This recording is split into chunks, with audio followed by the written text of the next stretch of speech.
Saudi আরবে পবিত্র ঈদ উল ফিতরের নামাজের সময় ঘোষণা করেছে দেশটির ইসলাম ধর্ম বিষয়ক মন্ত্রী শেখ আব্দুল লতিফ আল শেখ।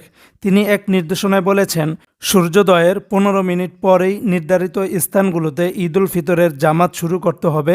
সরকারের এই নির্দেশনা মেনে সারা দেশে মসজিদগুলোতে ঈদের জামাত অনুষ্ঠিত হবে। গালফ নিউজের এক প্রতিবেদন মতে, সৌদি ধর্ম বিষয়ক মন্ত্রণালয়ের এক বিজ্ঞপ্তিতে বলা হয়েছে, ঈদের জামাত নির্ধারিত ঈদগাহ ও মসজিদ এবং অন্যান্য মসজিদে অনুষ্ঠিত হবে।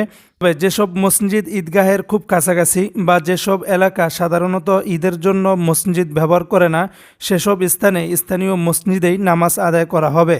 পরিষ্কার পরিচ্ছন্নতা ও রক্ষণাবেক্ষণের জন্য দায়িত্বপ্রাপ্ত প্রতিষ্ঠানগুলোকে সব মসজিদ সম্পূর্ণ প্রস্তুত রাখতে নির্দেশ দেওয়া হয়েছে। নির্ধারিত ইমামদেরকে আল কোরা ক্যালেন্ডার অনুযায়ী সূর্যোদয়ের 15 মিনিট পর ঈদ উল ফিতরের নামাজ পড়ানোর জন্য নিযুক্ত করা হয়েছে। যদি বৃষ্টিপাত হয় তাহলে মুসল্লিদের নিরাপত্তা ও স্বাচ্ছন্দ্যের কথা বিবেচনা করে নামাজ নির্ধারিত মসজিদের ভিতর আদায় করা হবে, যাতে তারা শান্তিপূর্ণ এবং আধ্যাত্মিক পরিবেশে ইবাদত করতে পারেন।